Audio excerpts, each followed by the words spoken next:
ये मेंस 2003 का क्वेश्चन है और इसमें एक स्फीयर दिया हुआ है जिसका मास है m। ये पूरे का मास m है और इसका रेडियस है r। और इसमें हमने एक स्मॉलर स्फीयर जिसका रेडियस r/2 है उसको बाहर निकाल दिया। तो ये वाला स्फीयर बाहर निकाल के हमने यहाँ पर रख दिया। ठीक।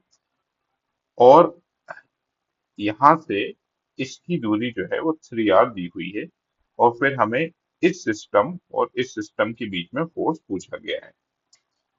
तो सबसे पहले जो मास निकाला गया है वो मैं पता कर लेता हूँ, वो मास कितना है। तो एम मास जो है वो 4/3 πr³ में था। एम मास पूरी इस वॉल्यूम में था। तो मास कितना, एम कितनी वॉल्यूम में, 4/3 πr³ में। तो मास per unit volume into volume, ये वाला वॉल्यूम में कितना मास है वो पता कर लिया मैंने, m/8। अब आप देखिए कंसेप्ट। जब मैंने m में से m/8 मास हटा दिया है तो 7m/8 मास बचा है, वो ये रहा। यहाँ पर 7m/8 मास है और जो m/8 मास है वो मैंने यहाँ पर रख दिया। अब जहां पर कुछ नहीं है वहां पर मैं +m/8 और -m/8 मान सकता हूँ। मतलब यहाँ पर मैंने मान लिया कि हमारे पास में दो स्फीयर हैं। एक स्फीयर का मास है +m/8 और दूसरे स्फीयर का मास है -m/8।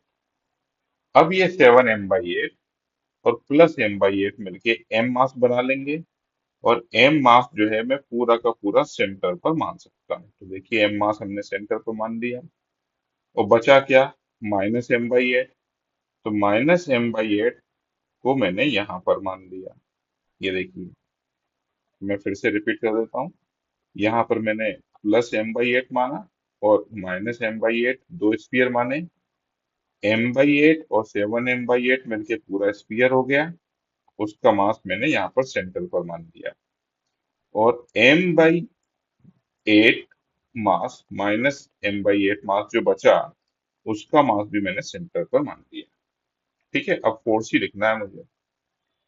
तो बस अब एक चीज का ध्यान रखिएगा, इस m/8 पर फोर्स लिखना है तो ये m इस m/8 को अट्रैक्ट करेगा और ये -m/8 माइनस है चूंकि, वो इसको रेपल करेगा।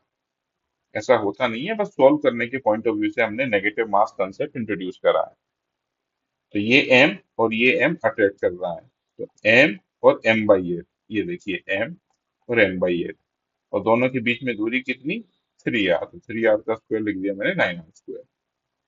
तो ये m इस m को अट्रैक्ट कर रहा है और ये -m/8 इस m/8 को रेपल करेगा। तो ये मैंने m/8 यहाँ लिखा। अब माइनस क्यों नहीं लिख रहा हूं मैं यहाँ पर, क्योंकि माइनस से मैंने मान लिया है कि वो इसको रेपल कर रहा है। तो माइनस लिखने की जरूरत ही नहीं है। तो एक m/8 एक m/8 ये लिखा हुआ है और फिर इन दोनों के बीच की दूरी जो है वो 3r माइनस r/2 होगी, क्योंकि ये दूरी जो है वो r/2 है। तो ये यहाँ पर लिख दिया। अब इसके बाद में इसको सॉल्व भी करा है मैंने। ये जी एम वगैरह मैंने नहीं लिखा है। मैंने जैसे यहाँ पर 8 है और यहाँ पर 9 है तो 1/8 इंटू 9 लिख दिया। वैसे इसको सॉल्व किया है तो सॉल्व करने के बाद में 41/3600 का फैक्टर आ जाता है, जो ऑप्शन ए में दिया हुआ है, 41/3600। तो ऑप्शन ए इज करेक्ट।